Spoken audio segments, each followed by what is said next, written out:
Everyone, welcome back. My name is Galaxy Parmar और आज के वीडियो में हम लोग देखने वाले हैं क्लास 12th एचएससी कॉमर्स का मैथ्स 1 का चैप्टर नंबर 1 मैथमेटिकल लॉजिक।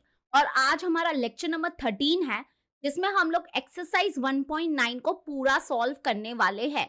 तो मैं एक बात बता देती हूँ कि हमने ऑलरेडी ये जो एक्सरसाइज है इसके रिलेटेड जो हमारे बेसिक कॉन्सेप्ट्स है वो हमने ऑलरेडी जो हमारा लेक्चर नंबर 12 है यानी कि इसके पहले वाला जो लेक्चर था लेक्चर नंबर 12 उसमें देख लिया है हमने इसका बेसिक कॉन्सेप्ट।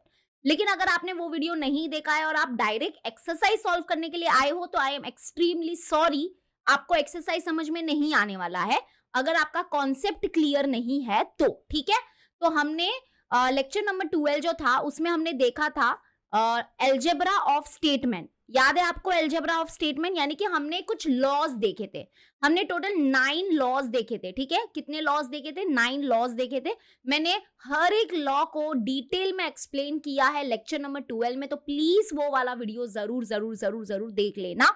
उस वीडियो की लिंक स्पेशली मैं डिस्क्रिप्शन में दे देती हूँ ताकि आप लेक्चर नंबर 12 देख लो और उसके बाद आप ये वाला लेक्चर देखना। और एक बात बता देती हूँ कि लेक्चर नंबर 12 में हमने प्रैक्टिस सेट 1.9 ऑलरेडी स्टार्ट कर लिया था, तो हमने उसका क्वेश्चन नंबर 1 जो है उसका हमने सेकेंड एंड थर्ड वन कर लिया है। ठीक है, फर्स्ट वन नहीं किया था क्योंकि मैंने बोला था फर्स्ट वन थोड़ा डिफिकल्ट है, उसको हम लोग नेक्स्ट लेक्चर में करेंगे, तो आज हम लोग फर्स्ट वन करेंगे। ठीक है, तो चलो स्टार्ट करते हैं। तो ये हमारे 9 लॉज है। अच्छा, मैंने आपको ये एक बात बताई थी कि ये 9 लॉज है लेकिन इसके अलावा और 2 लॉज है। वो है नंबर 1 नहीं, वो है बाय कंडीशनल लॉ और कंडीशनल लॉ। तो ये लॉज भले ही यहाँ पे नहीं दिया है लेकिन आप है ना क्या करो, ऐसे आप यहाँ पे लिख दो 10th one and 11th one. मैं आपको और 2 लॉज देती हूँ, एक देती हूँ bye conditional law and conditional law. पहले कंडीशनल लॉ क्या होगा? जो कंडीशनल स्टेटमेंट के लिए अप्लाई होगा, जैसे कि जो P इंप्लाइज Q है ये कंडीशनल स्टेटमेंट है, तो दैट इज इक्विवेलेंट टू क्या होता है? नेगेशन ऑफ P और Q। ठीक है, ये जो P इंप्लाइज Q है इसका जो इक्विवेलेंट फॉर्म है वो ये वाला है, तो ये बहुत काम आएगा अभी। और जो हमारा बाय कंडीशनल लॉ है वो ये है कि P डबल इंप्लाइज Q जो होता है that is equivalent to negation of P और Q, एक ब्रैकेट में आएगा, फिर आएगा बीच में एंड फिर आएगा यहाँ पे नेगेशन ऑफ Q और P। ठीक है, तो ये वाले जो 2 लॉज है वो भी आप अपने टेक्स्ट बुक में लिख के रखो। इसको बोलते हैं हम लोग, इसको बोलेंगे हम लोग, जो 10th वाला है इसको बोलेंगे कंडीशनल लॉ, और जो 11th वाला जो है इसको बोलेंगे हम बाय कंडीशनल लॉ। क्या बोलेंगे? By conditional law. ठीक है, समझ में आ गया? यस और no in the comment section. And yes, we are done. Done means हाँ, लॉज हो गया। अभी हम स्टार्ट करते हैं आज का एकदम फटाक से, हम अपना प्रैक्टिस सेट स्टार्ट करते हैं। प्रैक्टिस सेट यानी कि एक्सरसाइज 1.9। तो एक्सरसाइज 1.9 में 2 क्वेश्चन है, question number 1 and question number 2। Question number 1 का फर्स्ट वन स्टार्ट करते हैं। तो यहाँ पे देखो क्या दिया है हमको क्या बोला है? विदाउट यूजिंग ट्रूथ टेबल, यानी कि ट्रूथ टेबल का यूज नहीं करना है हमको, और हमको क्या शो करना है कि ये जो हमारे 2 स्टेटमेंट पैटर्न है वो क्या है? इक्विवेलेंट है। देखो इनके बीच में इक्विवेलेंट का साइन है, तो हमको दिखाना है कि ये जो दोनों स्टेटमेंट पैटर्न है वो इक्विवेलेंट है। अब हम कैसे दिखाएंगे?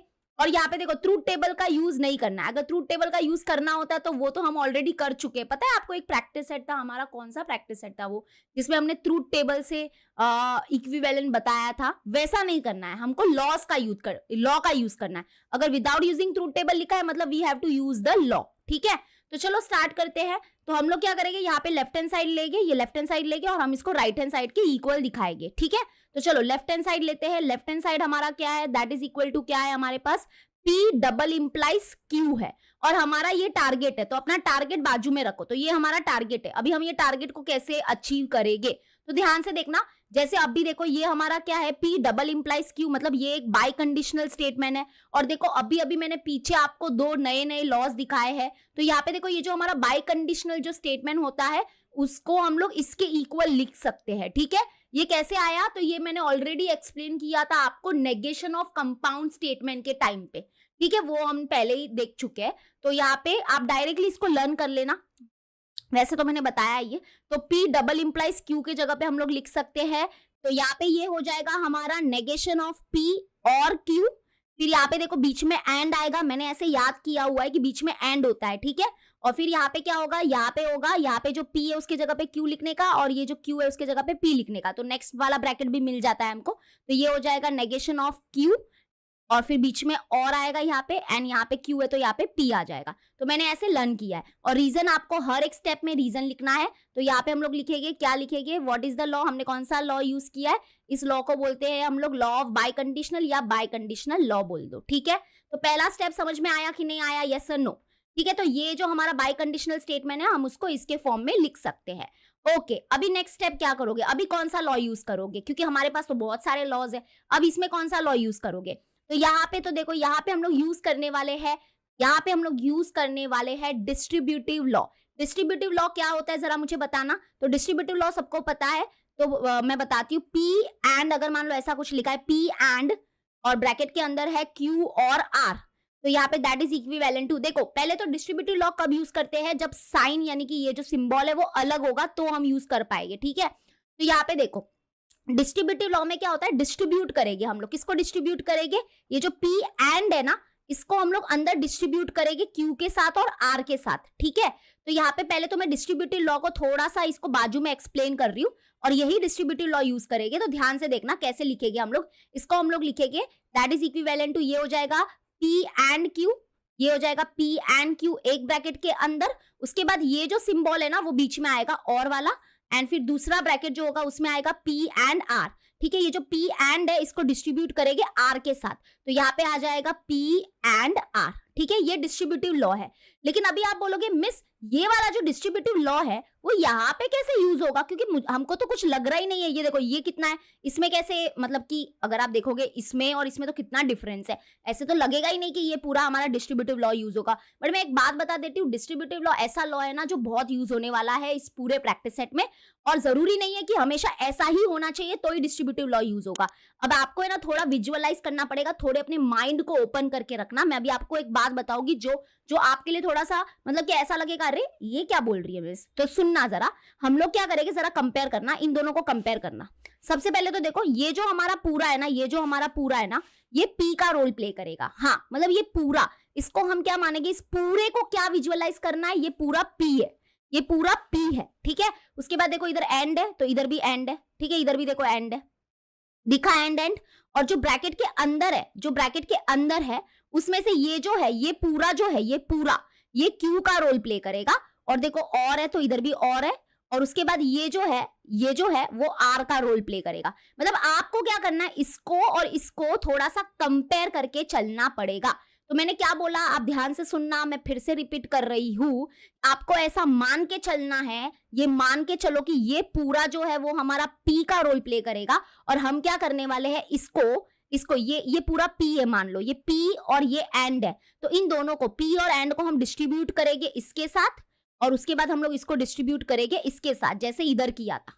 ठीक है, तो चलो स्टार्ट करें। अभी ध्यान देना, ध्यान से देखना। तो देखो यहाँ पे क्या लिखना है, ये हमारा आंसर है डिस्ट्रीब्यूटिव लॉ का। तो सबसे पहले क्या लिखेंगे, P, तो हमने दिमाग में फिक्स करो ये पूरा P का रोल प्ले करेगा, तो ये पूरा P का रोल प्ले करेगा, तो ये पूरा P है हमारा, तो ये लिखेंगे। ठीक है, P, उसके बाद एंड ना, हम इन दोनों को क्या कर रहे हैं, डिस्ट्रीब्यूट कर रहे हैं इसके साथ, तो यहाँ पे क्या लिखेंगे, ये P और एंड डिस्ट्रीब्यूट होगा इसके साथ, यानी कि एंड, यहाँ पे नेगेशन Q आएगा। तो ये पहला ब्रैकेट, मतलब ये वाला ब्रैकेट हमको मिल गया है, ये वाला ब्रैकेट मिला। समझा कि नहीं समझा, फिर से बोलो। देखो मैं फिर से बताती हूँ, ये देखो ये P है, तो ये P का रोल कौन प्ले कर रहा है, ये पूरा हमारा P है, तो ये पूरा हमारा P हो गया। उसके बाद यहाँ पे क्या है, एंड, यहाँ पे एंड है, तो यहाँ पे देखो एंड लिखा। उसके बाद क्या लिखना है, Q लिखना है, Q, तो Q का रोल कौन प्ले कर रहा है, मैंने क्या बताया था, Q का रोल ये प्ले कर रहा है, तो Q के जगह पे यहाँ पे नेगेशन Q आएगा, क्योंकि उधर नेगेशन Q है। समझा, ये हो गया, पहला डिस्ट्रीब्यूट हो गया। अभी और डिस्ट्रीब्यूट करना है, किसको, तो यहाँ पे इन दोनों को डिस्ट्रीब्यूट करना है अभी इसके साथ, किसके साथ, P के साथ। लेकिन बीच में कौन सा सिंबल आएगा, बीच में ये वाला सिंबल आएगा जो इन दोनों के बीच में होता है, दैट इज और, तो इनके बीच में और सिंबल आएगा। ठीक है, अभी ब्रैकेट ओपन करते हैं, ब्रैकेट ओपन। अभी ये जो है इन दोनों को, यानी कि इन दोनों को डिस्ट्रीब्यूट करेंगे हम लोग, किसके साथ, P के साथ। तो देखो मैंने P के साथ डिस्ट्रीब्यूट कर दिया, मतलब ये लिखा पूरा और फिर इसको डिस्ट्रीब्यूट कर दिया हमने P के साथ। ठीक है, जैसे कि इधर हुआ था ना, ये जो P एंड है वो R के साथ डिस्ट्रीब्यूट हुआ था, तो P एंड R बन गया। तो वैसे ही ये पूरा P का रोल प्ले कर रहा है, तो P एंड यहाँ पे ये इसके साथ डिस्ट्रीब्यूट हो गया P के साथ। ओके, समझ में आ गया? थोड़ा भारी हो जाएगा क्योंकि ये सम ही बहुत डिफिकल्ट है, इसलिए मैंने उस दिन नहीं कराया था। अभी समझा इसका मतलब? ठीक है, चलो तो इतना हो गया, इतना हो गया। अभी मिस क्या करे, तो यहाँ पे आप लोग को रीजन लिखना पड़ेगा। रीजन में हम लोग लिखेंगे डिस्ट्रीब्यूटिव लॉ। अब देखो डिस्ट्रीब्यूटिव लॉ तो यूज हो गया, अभी नेक्स्ट क्या होगा? जब ये देखो यहाँ पे जो डिस्ट्रीब्यूशन हुआ ना वो बहुत ही भारी तरह से हुआ, मतलब हमको इसको पूरे को क्या मानना पड़ा, अपने मन में पी मानना पड़ा। ठीक है, तो अभी क्या हो गया ना, अभी फिर से एक बार डिस्ट्रीब्यूटिव लॉ यूज होगा और अभी इजी हो जाएगा। तो यहाँ पे देखो पहले तो एक बात याद रखना, डिस्ट्रीब्यूटिव लॉ कब यूज होता है? जब सिंबल अलग होता है। देखो ब्रैकेट के अंदर यहाँ पे और है और ब्रैकेट के बाहर एंड है, मतलब यहाँ पे फिर से हम डिस्ट्रीब्यूटिव लॉ यूज करेंगे इनके साथ। ठीक है, वैसे ही सेम इधर देखो ब्रैकेट के अंदर, यहाँ पे इसको देखो, इसको ब्रैकेट के अंदर और है और ब्रैकेट के बाहर एंड है, मतलब अगेन डिस्ट्रीब्यूटिव लॉ यूज होगा। एसोसिएटिव लॉ पता है ना, क्योंकि है ना बहुत बच्चे ना एसोसिएटिव लॉ और डिस्ट्रीब्यूटिव लॉ में है ना कंफ्यूज हो जाते हैं। तो अभी भी हम क्या करने वाले हैं, इस ब्रैकेट में और इस ब्रैकेट में डिस्ट्रीब्यूटिव लॉ करके और ओपन करेंगे। तो अभी याद रखना डिस्ट्रीब्यूटिव लॉ क्या होगा, ये जो है ये दोनों जो है वो ब्रैकेट के अंदर फिर से डिस्ट्रीब्यूट हो जाएगा, लेकिन पीछे से डिस्ट्रीब्यूट हो रहे हैं। देखो ये कैसे आगे से डिस्ट्रीब्यूट हो रहा था, आगे से ये अंदर जा रहा था, वैसे पीछे से अंदर जाएगा, बाकी कुछ नहीं, बाकी सेम है। तो पहले हम इन दोनों को डिस्ट्रीब्यूट करेंगे इसके साथ। ठीक है, तो लिखते टाइम देखो कैसे लिखेंगे, लिखते टाइम ऐसे लिखना कि नेगेशन पी, फिर यहाँ पे एंड नेगेशन क्यू। ठीक है, तो मतलब हमने क्या किया, इसको डिस्ट्रीब्यूट कर दिया हमने इसके साथ। अभी नेक्स्ट अभी क्या करेंगे, इसको डिस्ट्रीब्यूट करेंगे इसके साथ। ठीक है, और बीच में कौन सा सिंबल आएगा, जो ब्रैकेट के अंदर होता है, मतलब और आएगा। ठीक है, अभी फिर से ब्रैकेट ओपन, अब ये डिस्ट्रीब्यूट हो जाएगा किसके साथ, क्यू के साथ। तो पहले क्यू लिखो इधर, क्यू, उसके बाद आएगा एंड नेगेशन क्यू, और ये bracket close and bracket close. ठीक है, तो मतलब हमने क्या किया, देखो ध्यान से सुनना, ये जो एंड और नेगेशन क्यू है, ये जो एंड और नेगेशन क्यू है, इसको हमने डिस्ट्रीब्यूट किया पहले नेगेशन पी के साथ और फिर इसको डिस्ट्रीब्यूट किया हमने क्यू के साथ। ठीक है, ऐसे पीछे से डिस्ट्रीब्यूशन हुआ। तो घबराना मत कि पीछे से कैसे हो गया, अरे वो हो जाता है क्योंकि आगे डिस्ट्रीब्यूटिव लॉ में ऐसा नहीं है ना। कम्युनिकेटिव लॉ पता है ना आपको, कम्युनिकेटिव लॉ क्या होता है कि ये इधर हो ये इधर हो, एक ही बात होता है। तो मतलब कि डिस्ट्रीब्यूट हो गया वो। अगर जब सपोज करो कि ये नहीं समझा किसी को, तो इधर देखो अभी, हाँ इधर देखना, अभी मैं फिर से कर रही हूँ, ये बीच में पहले और लिख देती हूँ, ये बीच में पहले और लिख दिया, फिर से ब्रैकेट ओपन। अब देखो फिर से डिस्ट्रीब्यूशन लॉ करेंगे, तो ये जो एंड और पी है ये पहले इसके साथ डिस्ट्रीब्यूट हो जाएगा, तो हम यहाँ पे लिखेंगे negation of P and P. ठीक है, उसके बाद कौन सा सिंबल आएगा बीच में, ये आएगा, और उसके बाद हम ये एंड और पी को डिस्ट्रीब्यूट करेंगे क्यू के साथ, तो यहाँ पे आएगा क्यू एंड पी। ठीक है, ब्रैकेट क्लोज। अब फिर से यहाँ पे क्या लिखेंगे, यहाँ पे कौन सा लॉ यूज किया, आप जल्दी से बताना। वेरी गुड, फिर से डिस्ट्रीब्यूटिव लॉ यूज किया। ठीक है, आप करते जाओगे और आपको समझ में आ जाएगा। अभी तक वैसे भी आंसर आया नहीं है, तो अब डिस्ट्रीब्यूटिव लॉ तो यूज कर लिया, अब नेक्स्ट क्या, कैसे पता चलेगा अभी कौन सा लॉ यूज करना है। तो देखो आप लोग को, देखो यहाँ पे क्या दिख रहा है, क्यू दिख रहा है और उसका नेगेशन दिख रहा है एक ब्रैकेट में, है ना। यहाँ पे देखो, यहाँ पे आपको पी दिख रहा है और उसका नेगेशन दिख रहा है। याद है कॉम्प्लीमेंट लॉ पता है, कॉम्प्लीमेंट लॉ को याद करो, अपना बुक निकालो, सारे लॉस का बुक निकालो, मतलब जहाँ पे लॉ है वो पेज नंबर कुछ 21 22 है। तो कॉम्प्लीमेंट लॉ इसी के ऐसे के लिए यूज होता है, जैसे अगर मान लो पी, हमारे पास एक स्टेटमेंट है पी और उसका नेगेशन लेते हैं हम लोग, नेगेशन पी, और इन दोनों को हम उसके साथ और करेंगे, तो दैट इज इक्वल टू क्या होता है, टॉटोलॉजी। और वैसे ही अगर मान लो हमारे पास स्टेटमेंट है पी और उसका नेगेशन लेंगे हम लोग, नेगेशन पी, और अगर हम लोग उसको एंड करेंगे, इन दोनों के बीच में एंड करेंगे, पी एंड नेगेशन पी, जो होगा that is equivalent to contradiction. तो यहाँ पे कॉम्प्लीमेंट लॉ यूज कर सकते हैं हम लोग, ये दोनों ब्रैकेट के अंदर, है ना। क्योंकि कॉम्प्लीमेंट लॉ कैसे यूज करते हैं, कॉम्प्लीमेंट मतलब उल्टा, जैसे कि ये हमारे पास क्यू एक स्टेटमेंट है और उसका उल्टा होता है नेगेशन क्यू, तो मतलब समझ जाना कि यहाँ पे कॉम्प्लीमेंट लॉ यूज होगा। अभी यहाँ पे क्या है, एंड है ना बीच में, इधर भी क्या है, एंड है, तो हमको क्या पता है एंड होता है, यानी कि यहाँ पे जो स्टेटमेंट पी है, तो पी एंड नेगेशन पी क्या होगा, सी मतलब कॉन्ट्राडिक्शन। वैसे ही Q and negation Q C होगा, और यहाँ पे पी एंड नेगेशन पी क्या होगा, ये भी सी होगा। बट आप बोलोगे अरे मिस ये दोनों कहाँ पर सेम है, देखो इसमें क्या है ना, इसमें तो नेगेशन पी बाद में है, इसमें नेगेशन पी पहले है। अरे बट वो चलता है, तुम लोग ने कम्युनिकेटिव लॉ नहीं देखा, कम्युनिटेटिव लॉ वो क्या होता है कि पी एंड क्यू बोलो कि क्यू एंड पी बोलो, एक ही बात होता है, वो इक्विवेलेंट ही होता है, तो उसका उतना टेंशन मत लेना। ठीक है, तो ये दोनों क्या हो जाएगी, सी हो जाएगी। ठीक है, तो चलो सी लिखते हैं, तो सी आएगा इन दोनों की जगह पे सी कैसे आया, बाय यूजिंग कॉम्प्लीमेंट लॉ, तो वो याद रखना पड़ता है। चलो तो स्टार्ट करते हैं। अभी ये ब्रैकेट ओपन, ये जैसा है वैसा ही रहेगा, इसके जगह पे तो कुछ समझ में नहीं आ रहा है कि क्या आएगा। फिर यहाँ पे ये और इसके जगह पे आ जाएगा सी। ठीक है, ब्रैकेट क्लोज। फिर और ब्रैकेट ओपन, इसके जगह पे भी आने वाला है सी। कैसे आ रहा है C? By using complement law. Okay, फिर ये आ जाएगा ब्रैकेट के अंदर क्यू एंड पी, ठीक है, ब्रैकेट क्लोज। और रीजन में क्या लिखने वाले हो? बोलो बोलो बोलो, कॉम्प्लीमेंट लॉ। अच्छा, मैंने एक चीज ऑब्जर्व किया कि जब भी कॉम्प्लीमेंट लॉ यूज होता है ना, उसके बाद पक्का आइडेंटिटी लॉ यूज होता है। क्या होता है? Identity law. और आइडेंटिटी लॉ बहुत ही खतरनाक लॉ है। इसकी ट्रिक मैंने आपको लेक्चर में बताई थी, तो जिसने वो वीडियो देखा है तो वेरी गुड। अभी आइडेंटिटी लॉ कैसे यूज करेंगे, ये देखो। जब भी यहाँ पे ऐसे सी दिखता है आपको, या T, C means contradiction, T मतलब टॉटोलॉजी, तो यहाँ पे हम लोग क्या करेंगे? आइडेंटिटी लॉ यूज करेंगे। आइडेंटिटी लॉ क्या है, जरा आप अपना बुक निकाल के देख लो। तो अभी देखो, हम जो आइडेंटिटी लॉ यूज करने वाले, वो यूज करने वाले हैं ये वाला, पी और सी जो होता है दैट इज इक्विवेलेंट टू क्या? अब आप बोलोगे मिस यही क्यों यूज कर रहे हो? क्योंकि मैंने इधर ऑब्जर्व कर लिया। देखो, ये जो पूरा है ना, ये जो पूरा, वो हमारा पी का रोल प्ले करेगा, ठीक है। फिर बीच में क्या है? यहाँ पे और है, तो इसलिए और यहाँ पे सी है, सी कॉन्ट्राडिक्शन, तो यहाँ पे ये वाला लॉ लगेगा। तो पी और सी क्या होता है? पी और सी क्या होता है? तो यहाँ पे देखो, आपको ट्रिक बताई थी। आपको पी को क्या मानना है? पी को मानना है एनी, और यहाँ पे जो और होगा उसको क्या मानना है? प्लस। और सी कॉन्ट्राडिक्शन मतलब जीरो, तो एनीथिंग प्लस जीरो क्या होगा? That is equal to anything ही होगा ना। एनीथिंग ही होगा, मतलब अगर आप जीरो प्लस करोगे, इसका मतलब कुछ ही प्लस नहीं हुआ, तो एनीथिंग ही होगा। एनीथिंग मतलब पी, तो आंसर होगा इसका पी। मतलब पी और सी जो होगा, पी और सी जो होता है वो हमको देता है पी। क्या देता है? पी देता है।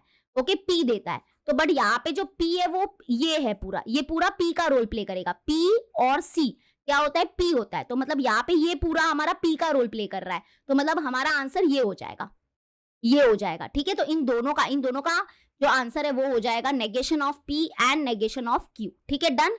ये देखो, ये ब्रैकेट ये हो गया सॉल्व, इतना ही आया। फिर अभी बीच में क्या है? और यहाँ पे भी देखो, यहाँ पे भी complement sorry identity law use होगा, ये वाला ही यूज होगा। क्यों? क्योंकि देखो सेम ही तो है। देखो अभी आप लोग याद रखना कि पी और सी जो है, उसने क्या दिया हमको? क्या दिया? पी दिया। वैसे ही सी और पी जो है वो भी हमको क्या देगा? पी देगा। क्यों? क्योंकि कम्यूटेटिव लॉ क्या बोलता है? पी और क्यू बोलो या क्यू और पी बोलो, एक ही बात होते हैं, वो इक्विवेलेंट ही होते हैं। तो यहाँ पे देखोगे तो यहाँ पे ये क्या है? सी। ओके, तो यहाँ पे देखो सी दिख रहा है ना। फिर यहाँ पे क्या है? और है, तो बीच में और है। और ये पूरा, इस बार हमारा ये पूरा किसका रोल प्ले करेगा? पी का रोल प्ले करेगा। तो यहाँ पे क्या है? पी और सी। तो पी और सी क्या देता है? पी और सी देता है हमको पी देता है। पी मतलब ये, तो ये यहाँ पे पी का रोल प्ले कर रहा है, तो इसका भी आंसर ये होगा, ठीक है। सी हट जाएगा, तो ये आंसर आएगा हमारा। तो यहाँ पे क्या आंसर आया? यहाँ पे हमारा आंसर आया, ब्रैकेट के अंदर आएगा Q and P, Q and P आया, ठीक है। तो इनका आंसर क्यू एंड पी आया। ये रफ कर देती हूँ। तो यहाँ पे हमने कौन सा लॉ यूज किया? Identity law. तो मैंने एक चीज ऑब्जर्व किया है, जब भी हम कॉम्प्लीमेंट लॉ यूज करते हैं ना, उसके बाद आइडेंटिटी लॉ यूज होता ही है। और अगर आप देखोगे तो हमारा आंसर आ चुका है। थोड़ा सा इसलिए क्या करो, एक तो पेज कम पड़ता है, लेकिन आप लोग अपना है ना जो राइट हैंड साइड है ना वो बाजू में ही रखो। तो यहाँ पे देखो राइट हैंड साइड आया कि नहीं आया, बस थोड़ा सा आपको ऑब्जर्व करना है। यहाँ पे देख लो, ब्रैकेट को बस कंपेयर करो, वो टेंशन मत लेना कि अभी तो अरेंज करना बाकी है। बट देखो, एक ब्रैकेट में हमको चाहिए पी एन क्यू, तो क्या आपको पी एन क्यू दिख गया है क्या? हाँ दिख गया है, ये देखो पी एन क्यू है। अब आप बोलना मत अरे मिस कहा पी एन क्यू है, क्यू एन पी है। अरे उसको कम्यूटेटिव लॉ से उल्टा कर देगा, आप टेंशन मत लो, ठीक है। तो ये हो गया, एक ब्रैकेट आ गया। उसके बाद दूसरे ब्रैकेट में क्या चाहिए था आपको? और देखो बीच में क्या चाहिए? और चाहिए, और तो बीच में यहाँ पे और है, टेंशन मत लेना। और दूसरे ब्रैकेट में चाहिए negation P and negation Q, तो देखो negation P and negation Q है। बस अभी आ गया है ऑलमोस्ट हमारा, बस अभी इसको अरेंज करना बाकी है। तो अरेंज करने के लिए सबसे पहले हम लोग यूज करेंगे, 2 बार कम्यूटेटिव लॉ यूज होगा। सबसे पहले तो हम क्या करेंगे, ये हमारा पूरा पी, जैसे कि कम्यूटेटिव लॉ क्या होता है? पी और क्यू जो होता है that is equivalent to Q और पी, है ना। तो मतलब ये पूरा हमारा पी का रोल प्ले करेगा, ये बीच में और है, और यहाँ पे ये पूरा क्यू का रोल प्ले करेगा। तो हमको क्या पता है? पी और क्यू जो होता है दैट इज इक्विवेलेंट टू क्या होगा? क्यू और पी। मतलब ये पहले आ जाएगा, ये बाद में चला जाएगा, ठीक है। तो यहाँ पे हो जाएगा क्यू एंड पी, उसके बाद बीच में और था तो और, फिर ये आ जाएगा पीछे, that is negation P and negation Q. तो ये हो गया हमारा क्या? कम्यूटेटिव लॉ, कम्यूटेटिव लॉ, ठीक है। लेकिन अभी एक और बार कम्यूटेटिव लॉ करना है। क्यों? इसके लिए, सिर्फ इसके लिए। तो यहाँ पे क्या है? ये क्यू एन पी है, तो इसका मतलब this is equivalent to P and Q. तो सिर्फ इसके लिए हमने ये एक सिंगल ब्रैकेट के लिए कम्यूटेटिव लॉ किया, और बाकी जैसा है वैसा रहने दो, ठीक है। तो जैसा है वैसा रहने दो, और यहाँ पे भी सेम रीजन हो जाएगा, ये हो जाएगा कम्यूटेटिव लॉ।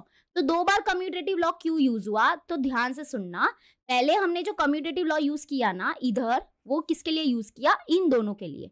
इन दोनों के लिए मतलब कि हमने विजुअलाइज किया कि ये पूरा जो है वो हमारा P का रोल प्ले करेगा और ये और है और ये जो पूरा है वो Q का रोल प्ले करेगा। तो P और Q जो होता है that is equivalent to Q और P। ओके, तो मतलब ये पहले आ गया और ये बाद में चला गया। ठीक है, चला गया। अब देखा कि अरे ये वाला ब्रैकेट जो है ना इसमें भी लोचा है, इसमें P पहले चाहिए, Q बाद में चाहिए। तो इस ब्रैकेट के लिए स्पेशली हमने फिर से कम्यूटेटिव लॉ यूज किया, तो 2 बार यूज हो गया। समझ में आ गया? लास्ट में अरेंज करना है वो तो चलो ठीक है, वो तो हो जाता है। तो ये मैं रफ कर देती हूँ। तो आई थिंक आपको समझ में आ गया होगा। बहुत डिफिकल्ट है ये, आई नो दैट। मुझे पता है कि ये आपके लिए थोड़ा ज्यादा है, बट करना पड़ेगा। जितना हो सके उतना प्रैक्टिस करो। Practice will make you perfect, और कुछ नहीं बनाएगा आपको परफेक्ट। ठीक है, करते रहना। अगर आपको नहीं समझा तो 2-3 बार आप फिर से देख सकते हो ना। वीडियो तो देखने के लिए आपको कुछ प्रॉब्लम नहीं है ना। यूट्यूब पे शॉर्ट्स देखते हो, इंस्टाग्राम इतना तुम लोग देखते हो, तो इससे अच्छा पढ़ाई का ही वीडियो देख लो। तो ये हो गया हमारा first one. Now let us move to next one. तो सेकेंड और थर्ड जैसे हमने डिस्कस किया, सेकेंड और थर्ड हमारा ऑलरेडी हो चुका है। इसके पहले वाले वीडियोस में हमने किया था। अगर जिसको नहीं पता है तो यहाँ पे देखो, ये मैंने किया हुआ है, यहाँ पे आपको दिख जाएगा।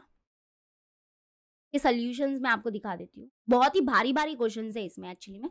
ये देखो, ये रहा सेकेंड वन का सोल्यूशन, आप देख लो इसको। ठीक है, ये देखो कुछ सेकेंड के लिए मैं यहाँ पे रख रही हूँ। मैंने ऑलरेडी करवा दिया। ये हमारा सेकेंड वन है और ये हमारा थर्ड वन है। ठीक है, करवा दिया है मैंने ऑलरेडी, पूरा एक्सप्लेनेशन दिया है। चलो अब हम करते हैं fourth one and fifth one, देखते हैं। एक्चुअली में बहुत भारी भारी क्वेश्चन है। पूरा प्रैक्टिस सेट आज होना, मुझे ऐसा लग रहा है कि बहुत ही बड़ा वीडियो बन जाएगा फिर से, बट ठीक है। फोर्थ वन करते हैं, स्टार्ट करें फोर्थ वन। चलो वेरी गुड। अब यहाँ पे देखना, यहाँ पे फोर्थ वन में जो है ना, मुझे लेफ्ट हैंड साइड और राइट हैंड साइड दोनों को सॉल्व करना पड़ेगा। क्यों ऐसा क्यों होगा? क्योंकि है ना, मतलब कि आपकी इच्छा, वैसे तो आप किसी एक साइड को भी सॉल्व कर लग सकते हो, बट देखो जो लेफ्ट हैंड साइड है, ये देखो ये हमारा लेफ्ट हैंड साइड है और ये बीच में इक्वल आया ना, तो यहाँ पे देखो जो लेफ्ट हैंड साइड है ना उसमें इंप्लाइज का साइन है और जो राइट हैंड साइड है उसमें भी इंप्लाइज का साइन है।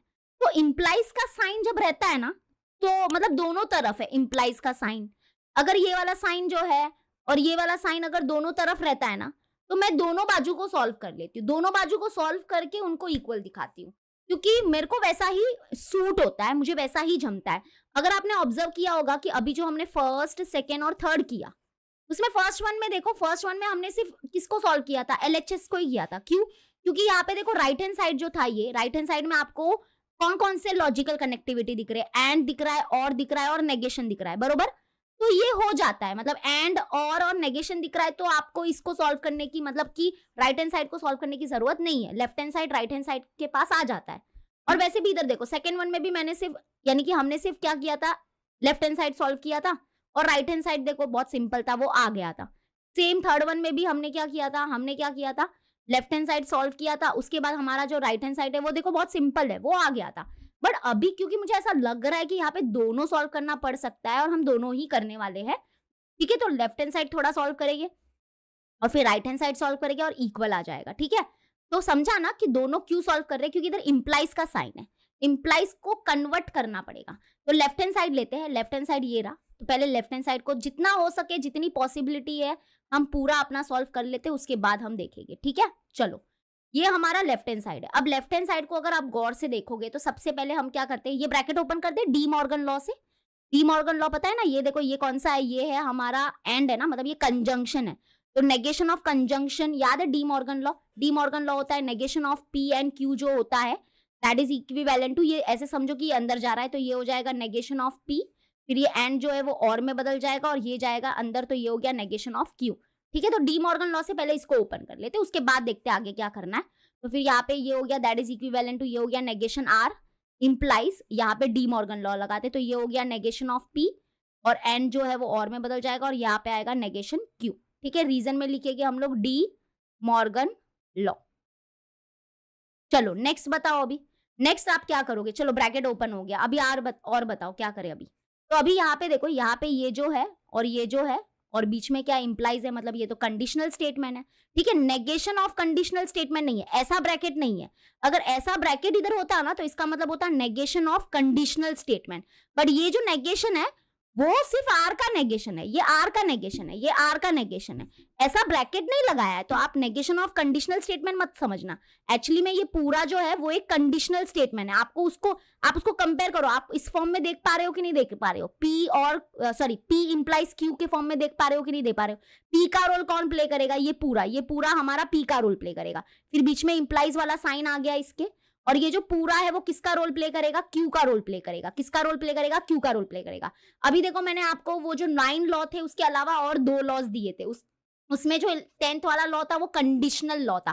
कंडीशनल लॉ क्या बोलता है कि P इंप्लाइज Q जो होता है दैट इज इक्विवेलेंट टू, ये किसके इक्विवेलेंट होता है, that is equal to negation of P और Q के इक्विवेलेंट होता है। ठीक है, तो अभी इसी को हम क्या करेंगे, फील करके इसको ओपन करेंगे। तो यहाँ पे क्या है, ये पूरा P का रोल प्ले करेगा, ये इंप्लाइज है, ये पूरा हमारा Q का रोल प्ले करेगा।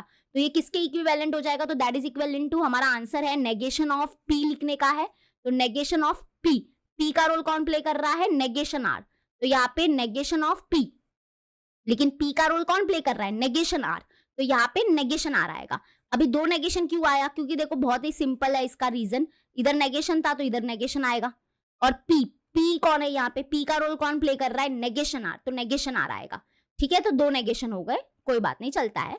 उसके बाद देखो इधर क्या है, और है तो और, उसके बाद क्या लिखना है, Q लिखना है, तो Q का रोल कौन प्ले कर रहा है, ये पूरा Q का रोल प्ले कर रहा है, तो दैट इज ये हो जाएगा नेगेशन P और नेगेशन Q। ठीक है, तो ये हो गया, हमने इसको देख देख के इसको ओपन कर दिया, तो ये पूरा हमारा Q का रोल प्ले करेगा। और यहाँ पे रीजन में क्या लिखेंगे, रीजन में लिखेंगे this is known as conditional law, वो बोलते हैं कंडीशनल लॉ। डन इतना। उसके बाद क्या करोगे, जैसे ही आपको डबल नेगेशन दिख रहा है तो लॉ ऑफ डबल नेगेशन, तो नेगेशन ऑफ नेगेशन आर क्या होगा, आर होगा लॉ ऑफ डबल नेगेशन, और बाकी आगे कुछ सॉल्व करने लायक नहीं है, तो आर, और यहाँ पे और क्या है, नेगेशन पी, और क्या है, नेगेशन क्यू। तो ये हो गया, बस ये है हमारा क्या, पूरा आर नहीं LHS। और यहाँ पे रीजन में लिखेंगे हम लोग ने सिर्फ इधर यूज किया, क्या यूज किया, इसको बोलते हैं लॉ ऑफ डबल नेगेशन। क्या बोलेंगे इसको, लॉ ऑफ डबल नेगेशन।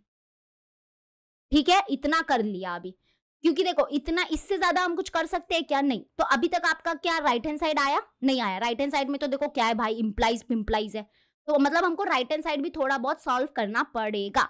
तो इतना कर लिया अभी। ठीक है, चलो अभी राइट हैंड साइड को सॉल्व करते हैं थोड़ा सा।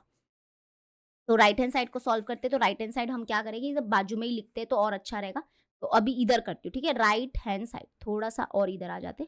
राइट हैंड साइड क्या है, देखो इतना बड़ा है यार, कोई बात नहीं, टेंशन मत लो। यहाँ पे देखो क्या है, ब्रैकेट के अंदर पहले है negation of Q implies R, फिर ये ब्रैकेट तो क्लोज हो गया, फिर इंप्लाइज नेगेशन पी है। ठीक है, अब देखो सबसे पहले हम क्या करते हैं, हम ये ब्रैकेट पे जाते हैं और इस ब्रैकेट को ओपन करते हैं। तो यहाँ पे क्या है, नेगेशन ऑफ कंडीशनल स्टेटमेंट। देखो ये कंडीशनल स्टेटमेंट है, इंप्लाइज आया मतलब ये कंडीशनल स्टेटमेंट है। बताओ what is negation of conditional statement. अभी देखो आपको ये लॉ के साथ सारे जो हमारे कंपाउंड स्टेटमेंट थे उसके नेगेशन भी याद रखने थे, तो मैं इधर आपको बता देती हूँ, अगर आपको नहीं पता है तो नीचे बताती हूँ कि नेगेशन ऑफ कंडीशनल स्टेटमेंट जो होता है that is equivalent to P and negation Q होता है। ये हमने जब law of compound negation of compound statement किया था ना, तब मैंने कराया था ये। ठीक है, तो अभी इसको कंपेयर करना, इसको मतलब सिर्फ इस ब्रैकेट को ओपन कर रहे हैं, इसको इसके साथ कंपेयर करना। तो यहाँ पे ये जो है वो P का रोल प्ले करेगा और ये जो है वो Q का रोल प्ले करेगा। तो क्या होता है हमारा आंसर कि negation of conditional statement is equivalent to P and negation Q। तो यहाँ पे P का रोल कौन प्ले कर रहा है, ये, तो फिर यहाँ पे हो जाएगा Q एंड यहाँ पे क्या आएगा, नेगेशन R आएगा, नेगेशन R। तो ये ब्रैकेट ओपन हो गया, मतलब ये जो स्क्वायर ब्रैकेट है ना वो ओपन हो चुका है। अभी सर्कल ब्रैकेट हमने लगा दिया, अगर लगाना है तो लगाओ, नहीं लगाया तो भी चलेगा। ठीक है, डन। ये देखो यहाँ पे ये वाला लॉ यूज किया, इसको बोलते हैं नेगेशन ऑफ कंडीशनल स्टेटमेंट। तो रीजन लिखना है ना, नेगेशन ऑफ कंडीशनल। देखो इधर क्या था, पी क्यू था, तो इसलिए पी क्यू के भाषा में लिखेंगे। इधर क्यू और आर है तो इधर क्यू आर की भाषा में लिखेंगे, है ना, सिंपल फंडा है बस। और फिर इधर इंप्लाइज क्या है, इंप्लाइज है नेगेशन पी। और इधर हमने क्या यूज किया, रीजन में क्या लिखोगे, रीजन में हम लोग लिखेंगे negation of conditional statement, negation of conditional statement. ठीक है, ओके। नेक्स्ट क्या करेंगे, बताओ नेक्स्ट क्या करेंगे। अभी जरा इसको देखो, ये पूरा देखो, यहाँ पे फिर से आपको नहीं लगता है वो ये वाला हमारा कंडीशनल स्टेटमेंट है। देखो ये पूरा हमारा पी का रोल प्ले करेगा, फिर बीच में इंप्लाइज है, और ये पूरा हमारा क्यू का रोल प्ले करेगा। मतलब ये ऐसे नहीं दिख रहा है पी इंप्लाइज क्यू, दिख रहा है कि नहीं दिख रहा है? हाँ, ये देखो ये पूरा हमारा P का रोल प्ले करेगा, बीच में इम्प्लाइज साइन है और ये पूरा हमारा Q का रोल प्ले करेगा। तो अभी देखो इधर देखा था कि P इम्प्लाइज Q क्या होता है? P इम्प्लाइज Q होता है नेगेशन ऑफ P और Q के इक्विवेलेंट होता है। ठीक है, तो ये वाला लॉ यूज करेंगे, ये वाला लॉ, इसको बोलते हैं कंडीशनल लॉ। और ये जो है इसको बोलते हैं नेगेशन ऑफ, देखो इधर नेगेशन है, negation of conditional, negation of conditional, ये नेगेशन ऑफ कंडीशनल स्टेटमेंट है। और ये क्या है? ये कंडीशनल स्टेटमेंट का इक्विवेलेंट फॉर्म है। ये दोनों अलग है, अपोजिट है एक दूसरे के। तो यहाँ पे आपको देखो P इंप्लाइज Q के फॉर्म में नजर आया कि नहीं आया? नजर आ रहा है ना, वेरी गुड। तो अभी देखो हम कैसे लिखेंगे, पहले तो मैं इसको रफ कर देती हूँ। तो यहाँ पे देखो ये पूरा हमारा P का रोल प्ले करेगा, ये बीच में इंप्लाइज है और ये हमारा पूरा Q का रोल प्ले करेगा। P इंप्लाइज Q दिख रहा है ना इस फॉर्म में। तो अब क्या होता है, इसका आंसर क्या होगा? देखो नीचे क्या आंसर है इसका, negation of P, negation of P मतलब इसका नेगेशन। ठीक है, तो नेगेशन ऑफ ये पूरा P, तो क्योंकि यहाँ पे एक से ज्यादा टर्म है तो ब्रैकेट के अंदर लिखेंगे negation of Q and negation R। तो ये देखो नेगेशन ऑफ P लिख दिया, नेगेशन ऑफ P का रोल ये पूरा प्ले कर रहा था ना, तो ये पूरा हमारा एज अ P होगा। नेक्स्ट क्या करेंगे, इंप्लाइज, इंप्लाइज है और उसके बाद सॉरी इंप्लाइज नहीं है रे बाबा, ये लिख रहे हैं। फिर इधर देखो फॉर्मूला में देखो और Q है, तो और ये हमारा Q का रोल प्ले कर रहेगा, तो यानी कि यहाँ पे आ जाएगा नेगेशन P। ठीक है, समझा कि नहीं समझा? यस और नो?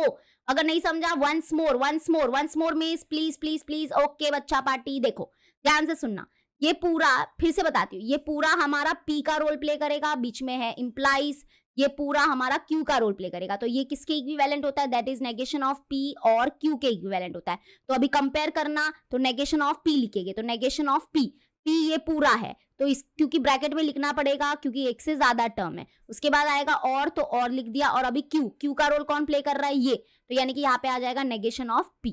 ठीक है, डन। अभी लेकिन एक और ब्रैकेट, यानी कि ये ब्रैकेट ओपन करना बाकी है अभी, तो चलो इधर यूज करेंगे De Morgan law. De Morgan law क्या बोलता है?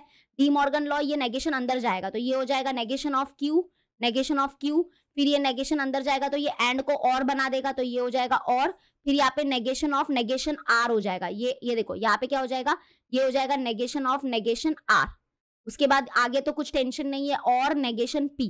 अब यहाँ पे पहले तो देखो यहाँ पे हमने क्या यूज किया, इसको बोलते हैं कंडीशनल लॉ। यहाँ पे हमने कंडीशनल लॉ यूज किया, फिर हमने नीचे जो इधर तो डी मॉर्गन लॉ लगेगा, यहाँ पे लग गया De Morgan law, De Morgan law. अब अगर आप देखोगे तो आपका 99% आंसर आ चुका है।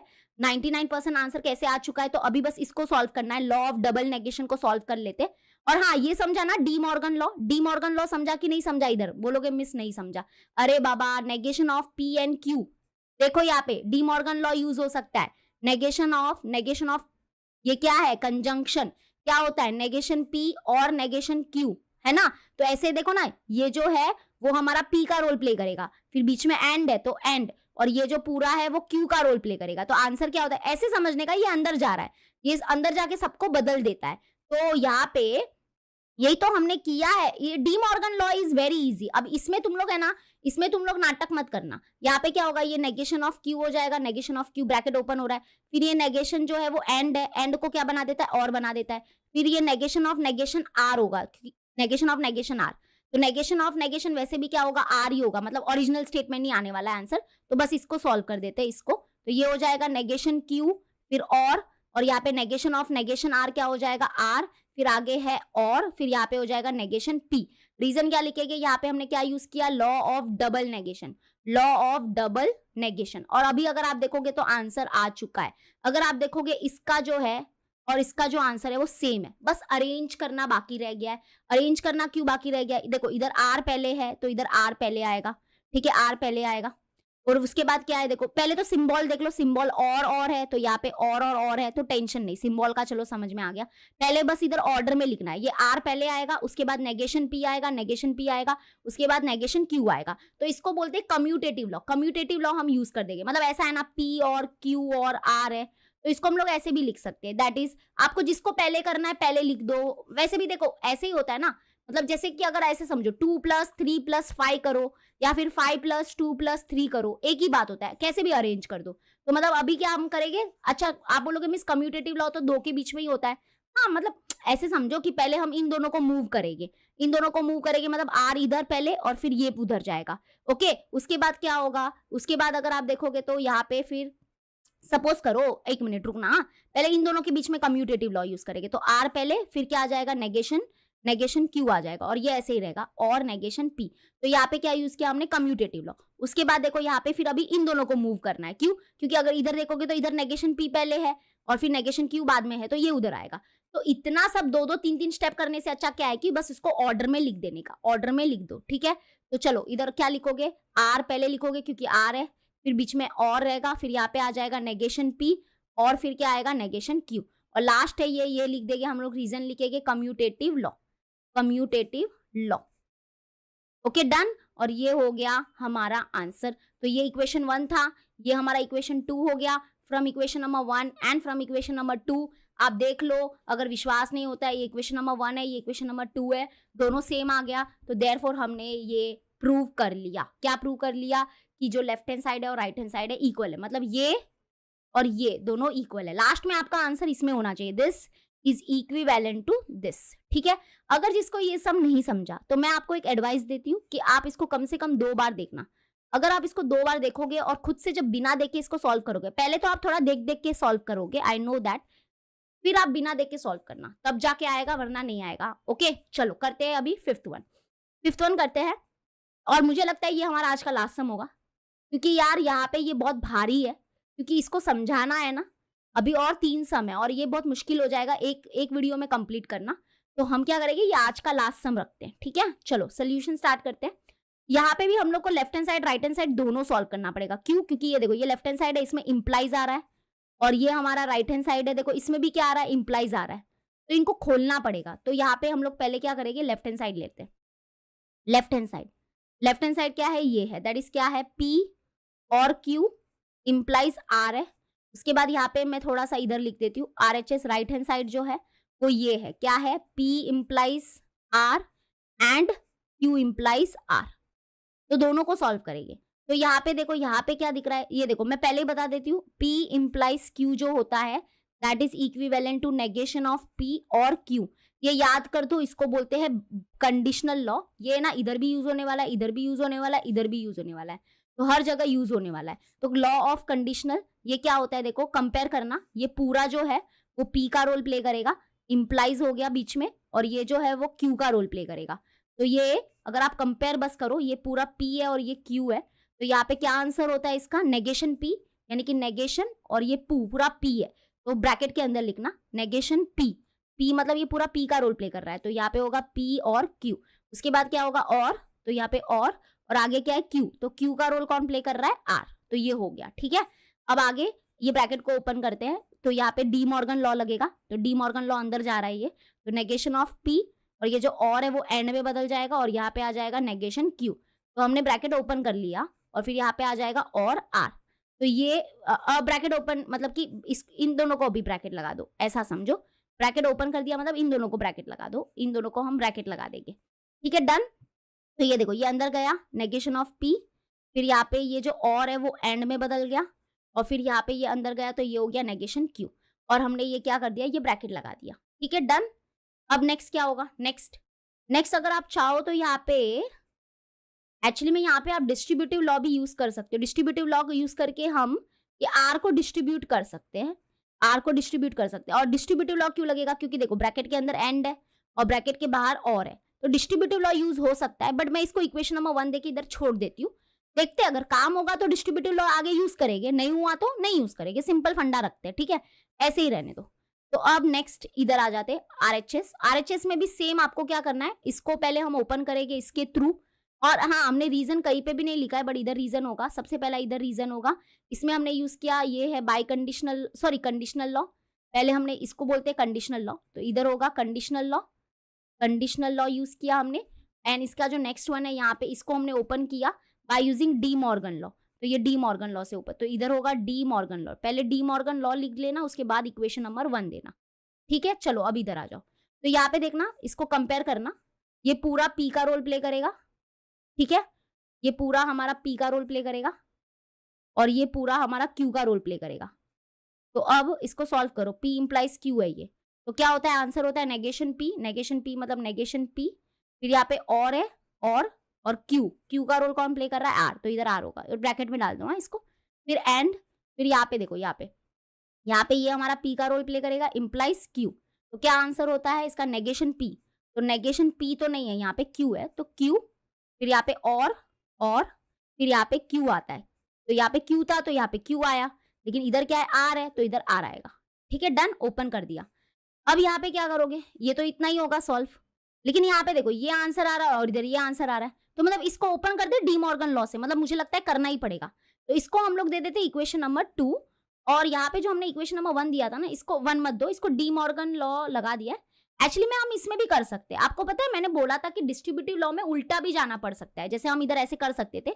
इधर देखो, इधर दोनों में कॉमन क्या है? और आर है और आर, इसको और बोलते हैं ना, और आर, और इधर भी और आर है। तो हम क्या कर सकते हैं? पीछे से और आर को बाहर कॉमन निकाल सकते हैं।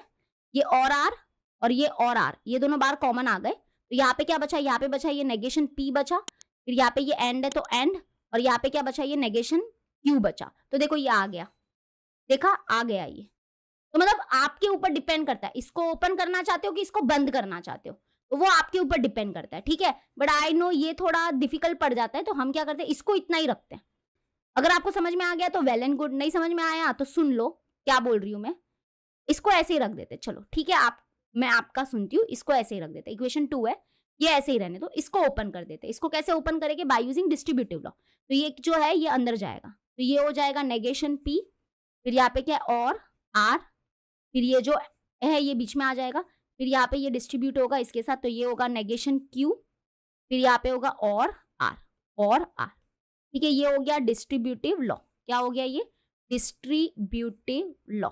डन, इसको इक्वेशन नंबर 1 दे दो। तो ये देखो, फ्रॉम इक्वेशन नंबर 1 एंड 2 दोनों एग्जैक्टली सेम है, तो फ्रॉम इक्वेशन नंबर ऐसे लिख दो, फ्रॉम इक्वेशन नंबर 1 एंड 2, यहाँ पे क्या हो गया? Left hand side is equal to right hand side आ गया, तो देयरफॉर यहाँ पे ये लिख देना, फिर पूरा क्वेश्चन फिर से लिख देना। लेफ्ट हैंड साइड क्या है हमारा? लेफ्ट हैंड साइड है P और Q implies R that is equivalent to this मतलब क्या? P implies R and Q implies R। तो ये रहा हमारा left hand side is equal to right hand side, ऐसे आपको लास्ट में लिखना रहेगा।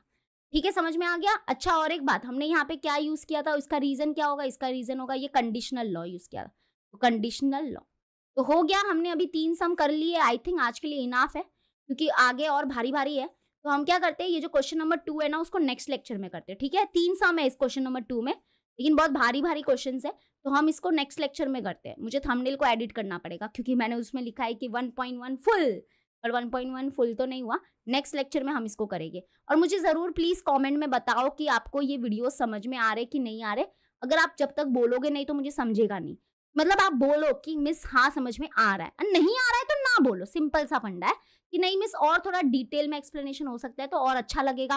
बोलो, एडवाइस दो मुझे, मतलब कि आप मुझे सजेशन दो कि क्या करना चाहिए मुझे वैसे। ठीक है, और आपके लिए आपको पता है ना, मैंने मैक्स 1 का और मैक्स 2 का प्लेलिस्ट क्रिएट किया है, तो वो 2 प्लेलिस्ट में ही आपको सारे वीडियोस आपके मिलने वाले हैं, प्लेलिस्ट चेक करने का। ठीक है, और नेक्स्ट चैप्टर हम कौन सा स्टार्ट करें मुझे जल्दी से आप लोग बता देना कमेंट सेक्शन में, और जितना हो सके उतना शेयर करो, शेयर।